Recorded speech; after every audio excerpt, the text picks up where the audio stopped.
추운 1월의 어느 날 아침이었습니다. 제가 이제 대학교 다닐 때였는데요. 전철을 타고 이제 학교를 가는데, 여러분 전철에 이렇게 지하상가를 지나서 플랫폼에 이렇게 가면 전철이 들어오지 않습니까? 그런데 한국에서는 아침에 여러분 지옥철이라고 불릴 정도로 전철에 사람들이 많습니다. 그런데 이렇게 전철 플랫폼을 올라가서 지나가는데 사람들이 마치 홍해가 갈라지듯이 쫙 갈라지는 거예요. 깜짝 놀랐어요. 뭔가 그러고 봤더니 한 홈리스 아저씨가 그 추운 겨울에 한 영하 10도쯤 됐습니다. 그날 아침에. 그런데 술에 취해서 누워 계시는 거예요. 근데 아무도 그를 깨우지 않고 옆으로 슉 갈라서 지나가는 겁니다. 그리고 이제 전철이 들어왔어요. 그런데 이제 제가 그 아저씨가 어떻게 될 것 같은 거예요. 그래서 이제 그날 참 불쌍한 생각이 들어서 전철을 그냥 지나쳤습니다. 안 타고 사람들이 다 지나가고 나서 옆으로 갔습니다. 그리고 아저씨에게 인기척을 했어요. 아저씨, 아저씨. 아무리 불러도 안 깨는 겁니다. 그래서 흔들었어요. 아저씨, 일어나세요. 근데 이 아저씨가 안 일어나는 거예요. 저는 이미 어떤 일이 일어난 줄 알았습니다. 놀래서 어떻게 해야 될까 고민을 하다가 제가 딱 두 마디를 했는데 이 아저씨가 벌떡 일어나는 거예요. 눈을 뜨고. 제가 뭐라 그랬을까요? 네, 물론 신학생이긴 했지만 제가 어떤 은사나 능력이 있었던 것은 아니고요. 딱 두 마디. 아저씨 10,000원 그랬어요. 그랬더니 이 아저씨가 눈을 벌쩍 뜨는 거예요. 그들이 일어나서 이제 돈 받을 준비를 하시는 거죠. 제가 드렸더니 그 아저씨가 저한테 폴더 인사를 하시고 상가로 유유히 들어가셨습니다. 그런데 제가 그 아저씨가 일어났는데 깜짝 놀랐어요. 냄새가 너무 심해서 제가 지금까지 맡아보지 못한 그런 냄새였습니다. 그리고 머리는 얼마나 안 감았는지 그냥 완전히 떡이 져서 무섭게 그렇게 보이고, 또 눈을 떴는데요, 눈이 새빨개요. 지금도 기억납니다. 새빨갛습니다. 마치 귀신 들린 사람처럼 너무나도 무시무시했습니다. 여러분, 오늘 성경의 본문을 보면 제가 경험했던 그 홈리스 아저씨보다 상상할 수도 없는 그런 상대도 안 되는 무시무시한 한 광인이 등장합니다. 피상적으로 볼 때 오늘 말씀은요, 예수님께서 이방에 사는 그저 한 귀신 들린 사람에게 찾아가셔서 그에게 능력을 베푸시고 그를 치유해 주신 말씀으로 우리는 생각할 수 있습니다. 저도 이제 이 본문을 가지고 제가 전도사 때도 우리 아이들에게 이제 설교한 적이 있었는데, 그때는요 이러한 예수님의 기적에 중점을 두었어요. 아이들에게 예수님을 봐라, 얼마나 힘이 세고 능력이 많으신가, 저 무시무시한 군대 귀신도 예수님은 물리치시고 또 저를 온전히 회복시켜 주셨다라고 전했던 기억이 납니다. 그러나 오늘 말씀을요, 우리가 좀 더 풍성하게 이해하기 위해서는 여러분 오늘 본문의 전후 문맥과 그리고 배경을 좀 더 살펴보아야 합니다. 마가복음의 구조는 오늘 본문의 전 문맥인, 오늘은 이제 마태복음 5장이잖아요. 그 앞에 마태복음 4장을 보시면 하나님 나라에 대한 4가지 비유의 말씀이 기록되어 있어요. 우리가 아는 것처럼 씨 뿌리는 자의 비유입니다. 그리고 나서 이제 오늘 바로 4가지 기적에 대한 사건이 또한 기록되어 있는데, 그것이 바로 마가복음 4장 35절에서 5장 전체의 내용입니다. 즉 앞에 먼저 4가지 비유의 말씀, 하나님 나라에 대한 비유의 말씀이 있고 나서 4가지 기적의 사건이 있다는 거죠. 그리고 이제 후 문맥을 보면요, 여러분 마가복음 12장에서 13장에 또다시 마가는 하나님 나라의 비유 이야기를 들고 있습니다. 우리가 아는 것처럼 마가복음은 짧은 말씀이에요. 16장까지 있는 말씀인데 이 중심 주제가 즉 하나님 나라인 것을 알 수 있습니다. 그리고 이 하나님 나라의 말씀의 샌드위치처럼 가운데 들어가 있는 말씀이 바로 오늘 본문의 내용이라고 하는 것이죠. 그래서 전 총신대 유상섭 교수님은요, 마가복음의 구조에 대해서 다음과 같이 말했습니다. 네, 한번 제가 읽어드리겠습니다. 예수께서 4장에서 하나님 나라에 대해서 가르치신 4가지 비유는 그가 행하신 4가지 기적 사건과 밀접하게 연관되어 있다. 저자가 독특하게 사용하고 있는 것은 하나님 나라에 관한 청각적 교훈과, 청각적 교훈이라는 건 4가지 비유의 말씀 얘기하는 거예요. 그리고 나서 하나님 나라에 대한 시각적 교훈, 즉 4가지 바로 이 기적 사건을 말합니다. 교훈을 긴밀하게 연결한다. 즉 예수님께서 말씀하신 하나님 나라의 비유 속에 담긴 비밀이 그가 행하신 4가지 기적 사건을 통하여 제자들에게 계시되었다는 것을 의미한다. 여러분 이해가 좀 되십니까? 즉 오늘 말씀은 하나님 나라의 그 비유의 말씀과 연결이 되는 그러한 말씀이라는 것이죠. 이처럼 오늘 본문은 단순히 기적에 관한 본문이 아니라 바로 하나님 나라에 대한 시각적 교훈을 담고 있습니다. 바르게는 오늘 말씀을 통해서 우리에게 주시는 하나님의 세미한 음성을 받는 저 여러분 될 수 있기를 간절히 소원합니다. 자, 첫 번째로 오늘 말씀을 보면요, 하나님을 떠난 인생과 그리고 사회의 비참함을 보여주고 있습니다. 본래 예수님은요, 공생의 기간 중에 이스라엘에서만 주로 사역을 하셨어요. 그런데 오늘 본문은 이방 지역에 가서 하신 그러한 사역입니다. 자, 1절에서 2절 한번 보겠습니다. 예수께서 바다 건너편 그랬죠. 이것은 이제 갈릴리 호수를 건너는 것입니다. 그리고 거라사인의 지방에 이르러 배에서 나오심에 곧 더러운 귀신 들린 사람이 무덤 사이에서 나와 예수를 만나니라 그랬습니다. 여기에 보면 거라사인의 지방, 이것은요 거라사인들의 사는 지역이라는 뜻입니다. 즉 이방 지역이라는 거예요. 그리고 우리가 이곳이 이방 지역인 것을 또 알 수 있는 방법은, 여러분 오늘 본문에 돼지가 등장하지 않습니까? 그러나 돼지는 유대인들에게는 어떤 짐승입니까? 불결한, 그죠? 짐승이었다는 거예요. 그런데 이런 돼지를 키우면서 경제적인 생활을 했다는 것은 이들이 이방인이었음을 말씀해 주고 있는 것입니다. 그런 이유로 바로 오늘 예수님의 목적을 우리가 발견하게 되는데, 그것은 예수님께서 그가 광인에게 찾아가셨고 또 광인이 살았던 그 지방을 정결하게 하신 것은 바로 예수님의 그러한 목적이 담겨져 있었다라고 하는 것입니다. 그 땅에 바로 하나님의 나라를 임하게 하시는 그러한 목적을 가진 여행이었다라고 볼 수 있는 것이죠. 자, 오늘 본문을 보면요, 예수님께서 찾아간 귀신 들린 자의 상태가 먼저 묘사되고 있습니다. 3절에서 4절입니다. 우리 한번 다 같이 읽겠습니다. 시작.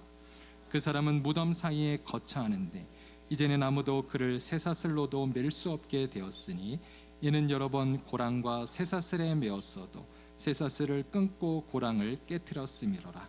그리하여 아무도 그를 제어할 힘이 없는지라.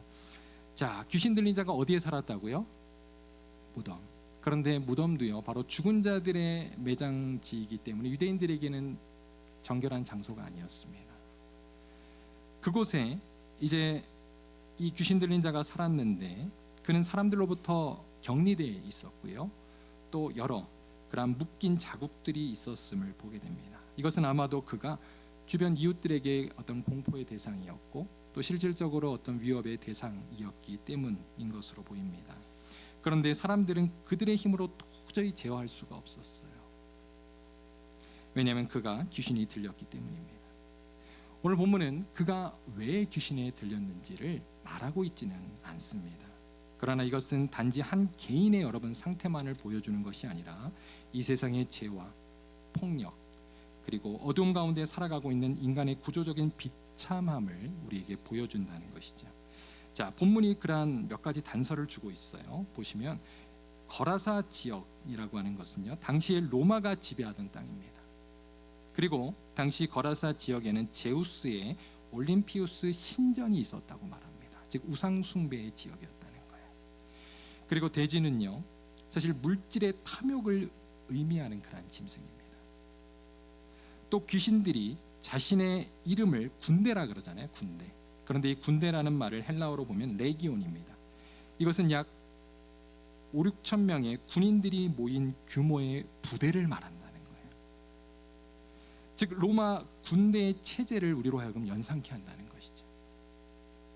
그러므로 오늘 본문의 거라사 지방의 귀신 들린 자는요, 스스로 벗어날 수 없는 국가와 사회적 체제 그리고 물질의 탐욕에 쩌들은 지배당한 바로 이 세상 사람들을 상징적으로 보여주고 있다는 것입니다. 본래 인간은 어떻게 창조되었습니까? 우리가 아는 것처럼 하나님을 영화롭게 하고 그리고 또 하나님의 존귀한 그러한 자녀로 창조되었습니다. 그러나 인간은 죄를 짓고 하나님의 품을 떠나게 되면서 이처럼 죄의 굴레에 쌓이고 또 비참한 상태에 이르게 되었다는 것이죠. 이것은 인간만이 아니라 또 이 세상도 함께 타락했기 때문입니다. 여러분 탕자의 비유 아시잖아요? 탕자의 비유에도 보면 이와 비슷한 내용이 나옵니다. 탕자가 아버지의 이제 품을 떠나서 먼 이웃 나라로 가게 됩니다. 그런데 그곳에서 허랑방탕하게 살다가 그곳에 크게 흉년이 들었어요. 그래서 이제 먹을 것이 없어서 그는 한 사람 밑에 가서 살게 되는데, 그가 이제 탕자에게 돼지를 치게 하면 거기도 이제 돼지가 나와요. 그런데 너무 배가 고파서 돼지의 쥐염 열매라도 먹으려고 했는데 그것조차 주는 이가 없었다라고 성경 말씀하고 있습니다. 이것은 무엇을 말합니까? 바로 인간의 타락뿐만 아니라 주변 사회의 타락상을 우리에게 동시에 보여주고 있다라고 하는 것입니다. 이처럼 하나님을 떠난 인생, 그리고 국가와 사회는요, 이처럼 하나님이 아니라 사탄의 나라에서, 사탄의 나라에 속해 죄의 지배를 받으며 그렇게 사는 것입니다. 그러므로 여러분, 우리의 인생은요, 둘 중에 하나예요. 우리가 하나님 나라에 속해서 하나님의 백성으로 살아가느냐, 아니면 사탄의 나라에 속해서 그러한 사탄의 자녀로 살아가느냐입니다. 한번 오늘 여러분, 제가 두 가지 점검 리스트를 한번 말씀드릴 텐데 여러분 점검해 보시기를 바랍니다. 내가 어디에 속했는가? 첫 번째, 내 삶의 주인은 누구인가? 하나님이십니까? 아닙니까? 그 다음 두 번째, 나의 삶과 행동의 기준은 무엇인가? 하나님의 말씀입니까? 아닙니까?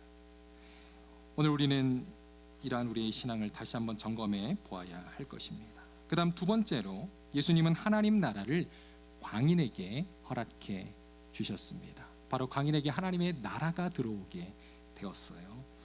여러분, 예수님이 공생애를 시작하면서 제일 먼저 선포했던 말씀이 뭘까요? 바로 하나님의 나라입니다. 자, 마가복음 1장 15절 한번 보겠습니다. 다 같이 읽겠습니다. 시작. 이르시되 때가 찼고 하나님의 나라가 가까이 왔으니 회개하고 복음을 믿으라 하시더라. 아멘. 예수님은요, 이처럼 하나님의 나라를 선포하셨습니다. 그가 오신, 그죠? 그리고 그가 가실 그 하나님의 나라, 이 땅에 이제 영원히 임하게 될 그 하나님의 나라를 선포하셨다는 거예요. 예수님은 귀신 들린 자에게 찾아오셨을 때, 그때 광인은요, 귀신처럼 예수님을 알아봅니다. 그리고 귀신 들린 자는요, 두려워하게 돼요. 그런데 여러분, 사실 누가 두려워했던 것입니까? 오늘 말씀을 한번 자세히 보세요. 사실 두려워한 것은요, 귀신 들린 사람이 아닙니다. 누구죠? 바로 귀신들이 두려워 떨었다라고 하는 것입니다. 오늘 본문 7절 8절 한번 다시 한번 볼게요. 큰 소리로 부르짖어 이르되 지극히 높으신 하나님의 아들 예수여, 나와 당신이 무슨 상관이 있나이까? 원하건대 하나님 앞에 맹세하고 나를 괴롭히지 마옵소서 하니, 이는 예수께서 이미 그에게 이르시기를 더러운 귀신아 그 사람에게서 나오라 하셨습니다. 자, 귀신들이 두려워했던 이유는 뭡니까? 예수님이 그에게 이미 그 사람 속에서 나오라고 명하셨기 때문입니다. 이처럼 사탄의 지배로부터 분리시키고 우리로 하여금 이제 주님의 나라로 옮겨주시는 그 일은 오직 주 예수 그리스도께서 하시는 역사인 줄로 믿습니다. 그래서 고린도후서 4장 4절 그리고 골로새 1장 13절에 보면 이런 말씀이 있어요. 제가 한번 먼저 읽어드리겠습니다. 고린도후서 4장 4절입니다. 그중에 이 세상 신이 믿지 아니하는 자의 마음을 혼미하게 하여 그리스도의 영광의 복음의 광채가 비치지 못하게 함이니 그리스도는 하나님의 형상이니라. 여러분, 우리가 예수님을 믿기 이전에는 이러한 상태 가운데 있었다는 거예요. 사탄이 그 사탄의 나라에서 자기의 백성을 빼앗기지 않으려고 우리를 혼미케 한다는 거예요. 방해한다는 거예요. 그러나 골로새 1장 13절 다 같이 읽겠습니다. 시작. 그가 우리를 흑암의 권세에서 건져내사 그의 사랑의 아들의 나라로 옮기셨으니, 여러분 믿으십니까? 바로 예수님께서 그러한 사탄의 지배 속에서 우리를 하나님 나라의 아들로, 자녀로, 백성으로 옮기신 줄로 믿습니다. 우리의 호적이 바뀐 거예요. 이러한 주님의 크신 은혜로 인해서 광인은요, 이제 온전한 사람이 되었습니다. 그것이 이제 15절 말씀에 기록되어 있죠. 여러분, 우리도 마찬가지입니다. 우리가 이전에 살던 흑암의 권세에서 이제 우리는 하나님의 나라의 백성이 된 줄로 믿습니다. 우리 옆에 분과 한번 인사하겠습니다. 당신은 하나님 나라의 백성이십니다. 한번 인사하겠습니다. 하나님 나라의 백성이십니다. 여러분, 이게 얼마나 큰 축복인지 모릅니다. 자, 한 번 더 인사할까요? 수지 맞으셨습니다. 네, 여러분, 우리가 이러한 큰 은혜를 입게 된 것입니다. 자, 오늘 세 번째 한번 넘어가 보겠습니다. 근데요, 이 땅에는 아직 그러한 사탄이, 귀신이 존재함을 성경 말씀해 주고 있습니다. 자, 오늘 본문을 보면요, 귀신들이 예수님께 어떤 부탁을 하게 되죠? 10절에서 12절을 보겠습니다. 자기를 그 지방에서 내보내지 마시기를 간구하더니 마침 거기에 돼지의 큰 떼가 산 곁에서 먹고 있는지라 이에 간구하여 이르되 우리를 돼지에게로 보내어 들어가게 하소서 하니 그랬습니다. 자, 여기에 보면요, 귀신들이 예수님께 어떠한 부탁을 합니까? 우리를 돼지에게로 들어가게 하소서 그랬습니다. 그리고 예수님은 그들의 요구를 허락하십니다. 그러자 귀신들이 돼지 떼에게로 들어가요. 그리고 얼마나 많은 돼지였습니까? 2,000마리의 돼지들이 갑자기 미쳐서 막 뛰기 시작합니다. 그리고 바다에 빠졌다라고 성경 말씀하고 있는데, 이 바다는 바로 갈릴리 호숫가를 이야기합니다. 여러분, 이방 사람들에게 있어서는 갈릴리 호숫가가 바다처럼 컸기 때문이에요. 여러분, 이스라엘에 가보신 분들은 아시죠? 갈릴리 호숫가가 정말 큽니다. 바다처럼. 그런데 여러분, 이 장면을 한번 상상해 보시기를 바랍니다. 자, 그 돼지 2,000마리가 물에 몰살당한 그 한번 사건, 여러분 한번 생각해 보시기를 바랍니다. 얼마나 끔찍합니까? 사실 여러분, 여기서 우리는요, 그런 귀신들의 잔인성 그리고 무자비함을 보게 된다는 거예요. 왜냐하면 여러분, 이 2,000마리 돼지들을 물에 죽게 한 것은 누구입니까? 네, 우리는 단순히 이거 주님이 하신 일 아니야 생각할 수 있지만, 여러분, 제가 처음에 인용했던 우리 유상섭 교수님 이렇게 말하세요. 예수님께서 암묵적으로 허락하신 귀신들이 죽인 사건이다 그랬습니다. 성경도 분명히 얘기하고 있잖아요. 귀신들이 들어가기를 요청하고 돼지들을 죽였던 것입니다. 여러분, 당시에 갈릴리 호숫가에서 죽은 그 2,000마리나 되는 돼지떼들을 보고 마을 사람들은 시리에 빠졌습니다.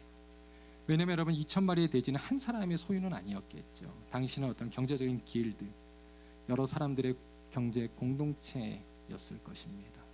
하루아침에 그 경제가 완전히 그냥 무너지게 된 거예요. 그러자 그 사람들이 예수님을 나가달라고 요청하지 않습니까?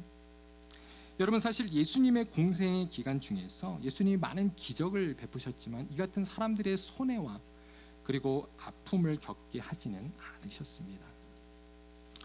그런데 여러분, 동일한 사건을요, 우리는 누가복음에서도 발견하게 됩니다. 사실 이 본문이 굉장히 중요한 것은 공간복음이라고 하는 마태, 마가, 누가복음에 이 본문이 다 기록되어 있다는 거예요.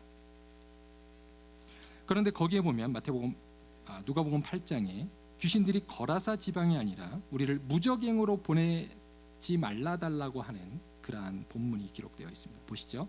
우리 누가복음 8장 31절. 자, 무적행으로 들어가라 하지 마시기를 간구하더니 그랬습니다. 여러분, 무적행은 어디입니까? 그렇죠, 지옥이죠. 바로 요한계시록 20장 3절에 보면 사탄이 1000년 동안 들어가서 받게 될 형벌의 장소를 말해요. 그러나 예수님께서 사탄을 무적행으로 들어가지 않게 허락했다라고 하는 것은요, 바로 예수님으로 인해 이 땅에 하나님의 나라가 임하긴 했지만 사탄은 아직 이 땅에서 완전히 사라지지는 않은 존재임을 말씀하고 있다는 것이죠. 여러분, 말씀을 한번 두 개만 볼 텐데요. 창세기 3장 15절 그리고 계시록 20장 10절입니다. 먼저 창세기 3장에 보면 원시복음이라고 하는 이 말씀에 보면 이런 말씀이 있어요. 내가 너로 여자와 원수가 되게 하고 내 후손도 여자의 후손과 원수가 되게 하리니 여자의 후손은 바로 예수님을 말합니다. 내 머리를 상하게 할 것이요 너는 그의 발꿈치를 상하게 할 것이니라 하고 그랬습니다. 바로 예수님의 십자가 사건으로 인하여서 사탄은 예수님께 바로 머리가 밟힌 상태가 되었다는 것입니다. 그러나 아직은 완전히 죽지는 않았어요. 그런데 이제 그가 언제 심판을 받는가? 계시록 20장 10절입니다. 마지막 때에 또 그들을 미혹하는 마귀가 보세요. 불과 유황 못에 던져지니 거기는 그 짐승과 거짓 선지자도 있어 세세토록 밤낮 괴로움을 받으리라. 이것은 마지막 때에 예수님의 오심을 통해서 이루어지게 될 그러한 말씀이라고 하는 것입니다. 우리는 그러므로 지금 그 중간지대를 살아가고 있다는 거예요. 그러므로 여러분, 우리는 사탄을 또 너무 두려워하지 마시기를 바랍니다. 사탄은 이미 십자가에서 그 머리가 밟힌 그러한 상태이기 때문입니다. 동시에 그러나 우리가 또 너무 방심해서는 안 돼요. 왜 그렇습니까? 여러분, 철로역정 아시죠? 철로역정이라고 하는 책에 보면 순례자가 이렇게 천국까지 가는 내용들을 기록하고 있는데 거기에 이제 사탄이 등장해요. 그런데 사탄이 정면에 등장해서 순례자를 공격하거나 그를 넘어뜨리지 못합니다. 그러나 계속해서 보시면 속이는 자로, 유혹하는 자로, 미혹하는 자로 등장하는 것을 보게 됩니다. 그래서 예수님도 뭐라 그러셨어요? 우리에게 주기도를 가르쳐 주시면서 그 기도의 내용에 너희가 시험에 빠지지 않도록 기도할 것을 우리에게 말씀하고 있다는 것입니다. 왜 그렇습니까? 사탄은 우리에게 지금도 시험하는 자로 존재하기 때문이라고 하는 것입니다. 그래서 사도 바울도요, 우리로 하여금 이 사탄의 존재를 가르쳐 주면서 우리가 날마다 영적인 전신갑주를 입고 그 사탄을 대적하는 삶을 살아갈 것을 말씀하고 있습니다. 또 베드로 사도는 뭐라고 말씀합니까? 우리 주변에 사탄이 우는 사자어도 같이, 그렇게, 그러니까 사탄은 목이 메인 상태로 우는 사자어도 같이, 여러분 무서운 개를 보면은 목이 묶였지만 와 우리한테 짖는 모습을 보잖아요. 그러나 우리에게 다가오지 못합니다.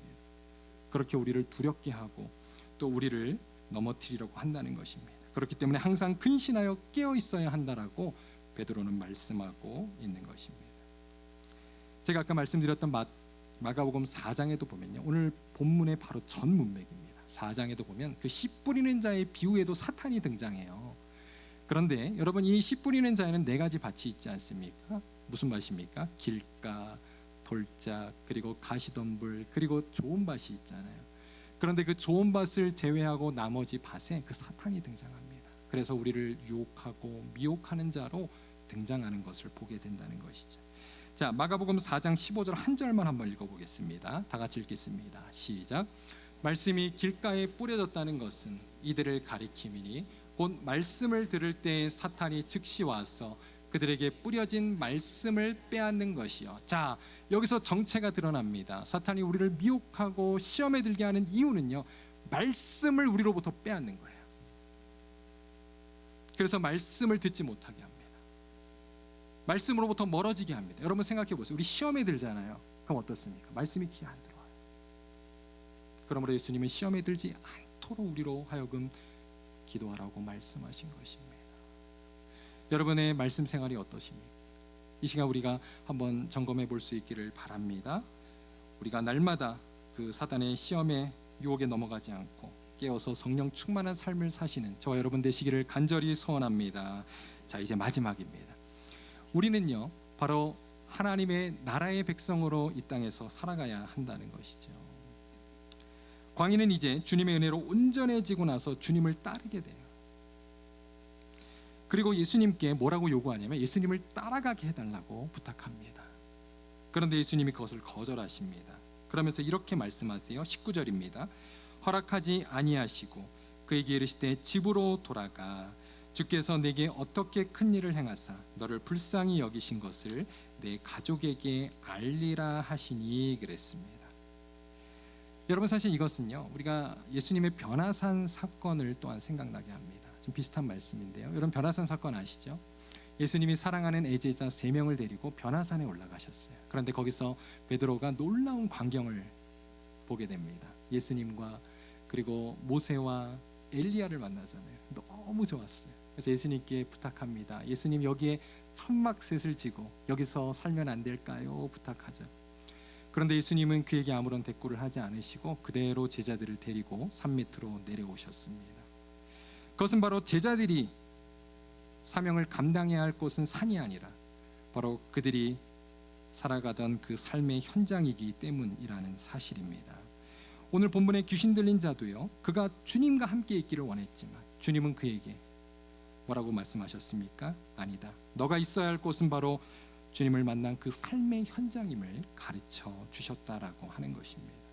그런 의미에서 우리가 은혜를 받고 여러분 주님을 만나셨습니까? 또 하나님 나라의 백성이 되셨습니까? 바로 우리의 삶의 현장에서 그 하나님 나라의 백성으로 살아가시기를 간절히 소원합니다. 자, 오늘 보면 마지막 절 한번 볼까요? 20절입니다. 그가 가서 예수께서 자기에게 어떻게 큰 일을 행하셨는지를 데가볼리에 전파하니 모든 사람이 놀랍게 여기더라 그랬습니다. 자, 이 데가볼리 지역은 바로 거라사 도시가 있는 큰 지역을 말하는 거예요. 그런데 그곳에서 광인이 자신이 경험한 큰 기적을 전했습니다. 아마 이 광인의 소식을 듣고 또 직접 본 사람들도 그 가운데 있었을 거예요. 그런데 여러분, 그들의 반응이 어땠다고요? 약간 실망스럽죠? 그저 놀라더라 그랬어요. 이것은 시큰둥했다는 겁니다. 왜 그랬을까요? 일단 먼저 그들이 경제적인 그러한 손해를 보았기 때문입니다. 그리고 여러분, 이것은요 바로 이 세상의 모습을 우리에게 그대로 보여준다는 거예요. 우리는 그렇게 생각합니다. 정말 오늘날 하나님이 좀 보이시고 하나님 말씀하셔서 정말 큰 기적 한번 보여주시면 우리 가족들이 좀 변화되고 정말 우리 믿음이 더 확실해질 텐데, 세상 사람들이 주님을 확실히 믿을 텐데, 여러분 과연 그럴까요? 그렇지 않습니다. 오늘 본문은 그것을 보여주고 있는 거예요. 그러면서 주님은 바로 우리로 하여금 너희 가족들에게 가서 주가 행하신 일을 보이고 전하라고 가르쳐주고 있는 것입니다. 그러나 여러분, 이것 때문에 실망하지 마시기를 바랍니다. 이것이 끝이 아니에요. 마가복음 8장에 보면 이제 그 이후에 예수님께서 다시금 이 데가볼리 지역에 오시는 것을 보게 됩니다.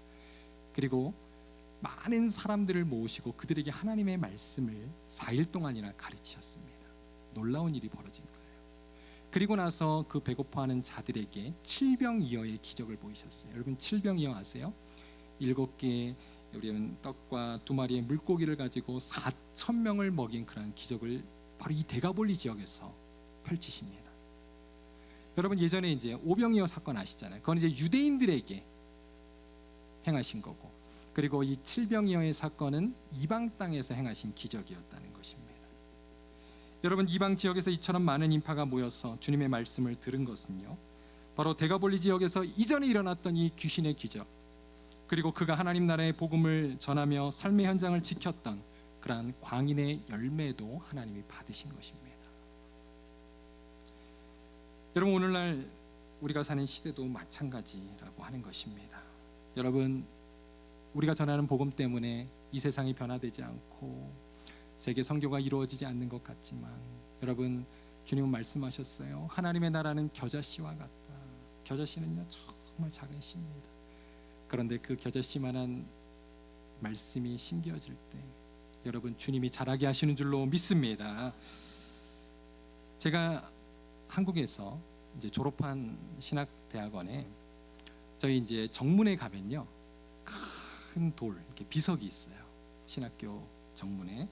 그런데 한번 보여주세요. 거기에 이제 이렇게 쓰여 있습니다. 신자가 되라, 학자가 되라, 성자가 되라, 전도자가 되라, 그리고 마지막에 목회자가 되라라고 이야기하고 있습니다.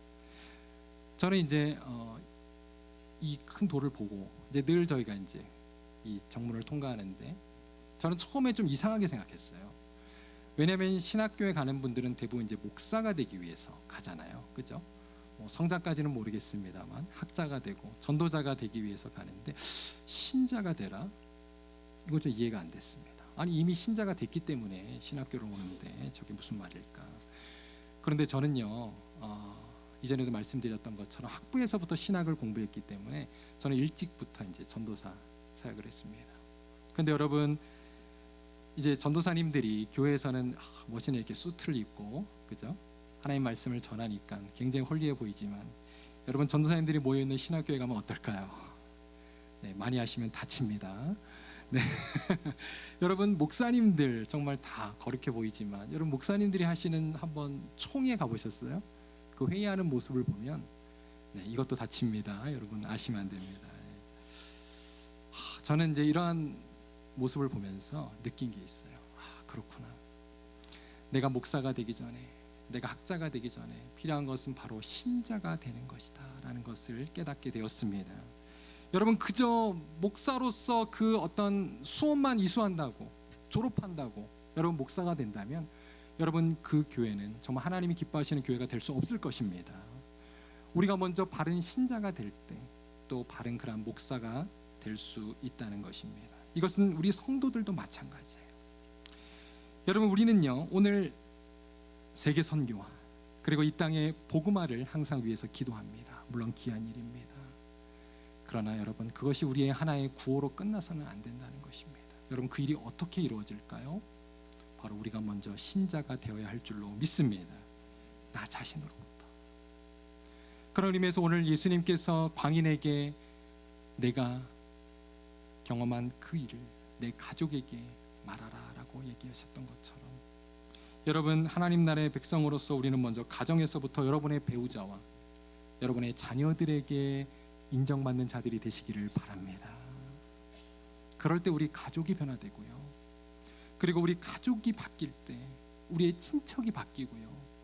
우리 친척이 바뀔 때 우리의 이웃과 사회가 변화되는 줄로 믿습니다. 그 시작은 변화의 시작은 바로 나 자신으로부터라고 하는 것입니다. 바라기는 이러한 하나님 나라의 변화가 우리 자신으로부터 시작되어지는 우리의 믿음의 삶 되시기를 간절히 소원합니다.